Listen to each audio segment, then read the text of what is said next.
it's obviously of serious concern to the people of Montenegro to have your president voted the most corrupt leader in the world in any year, let alone 2015, which was a very sensitive time in Montenegrin politics. And what you have here is a long-serving president who's also been prime minister, alternating roles, really playing the system, who inherited the levers of power from the pre-democratic days. And what he did was use the levers of power to entrench his personal position so that effectively he was able to control Montenegro along all its fronts. And by that I mean political, economic, and social life. And no leader is able to stay popular for that long. It's simply not possible.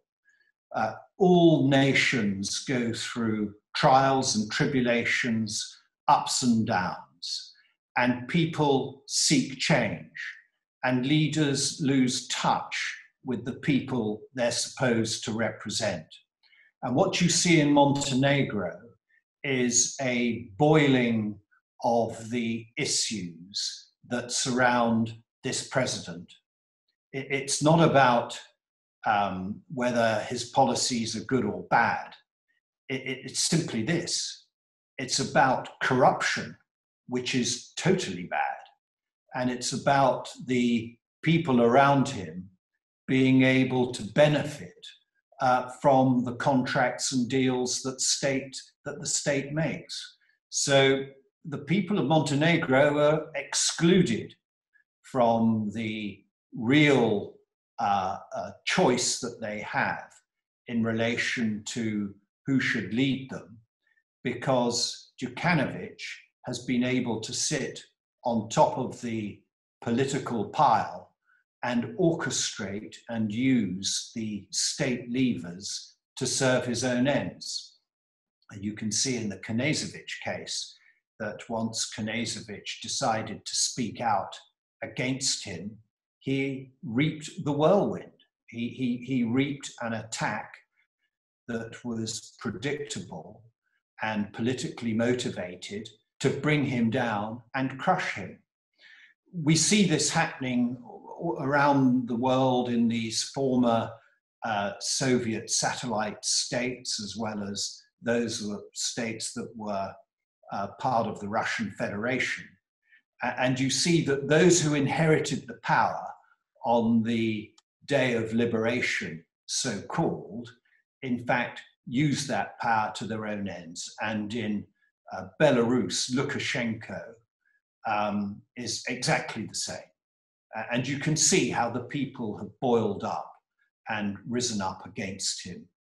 And he is desperately trying to cling on to power by using the organs of state, if he can, the police and the military, to try and suppress the people. It's very interesting, in fact, that the police have not got themselves involved. And as in Montenegro, these people protesting in Belarus are quite clearly a sizable proportion of the electorate, more than 50%.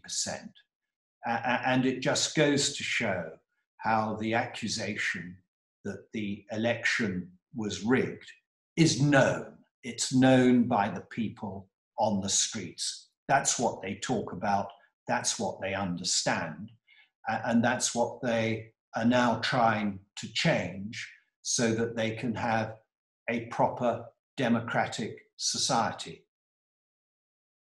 Well, this is a very significant decision. Interpol is a serious organization.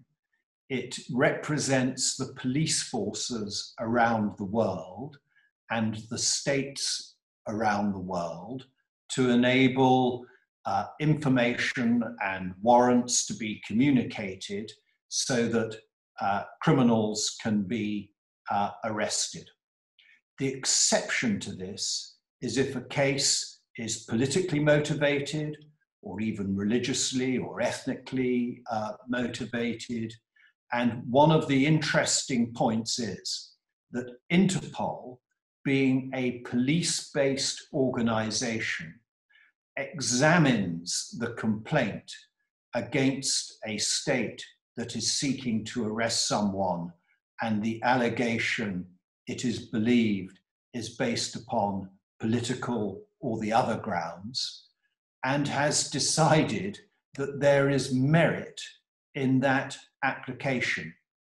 You make a request to Interpol, you provide a very detailed dossier, as was done in this case, and I read it myself with detailed arguments, and you set out what is happening in that country, how it came about that you were the subject of that country's arrest warrant, and what is wrong with the reasons for issuing that warrant. In this case, it was quite clear that Montenegro had a history of corruption, judicial interference, manipulation of the law enforcement authorities. That evidence was put together. The Knežević case put together as well and connected in relation to the political dispute with the president and Knežević. And your answer came out very simply from Interpol. These arrest warrants are not going to be the subject of transmission through the Interpol system. And therefore, that's a very powerful ruling by a police authority. It's their job to catch actual criminals, not to catch criminals that are made up criminals, fantasy criminals, people who are being criminalized to suit the political ends of a state. So the decision to be made on Dr. Knežević's extradition from the UK will no doubt be considering very carefully what Interpol has found, because the same information that was transmitted to Interpol will also be the foundation of the defense to the extradition warrant requests from Montenegro to the UK. So it's highly likely, in my view, that the UK courts that have a history and are well known throughout the world for their fairness and application of the rule of law will come to the same conclusion. Because that's what this is about, the rule of law.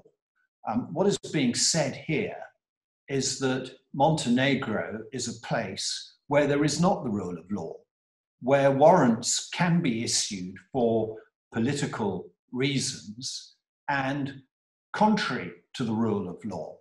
Well, the rule of law is one of the principles of any democracy. It must be found there so that the people within understand that they live in a true democracy. Those countries that claim to be democratic but are not, you find in them the rule of law is restrained, controlled, and not in existence.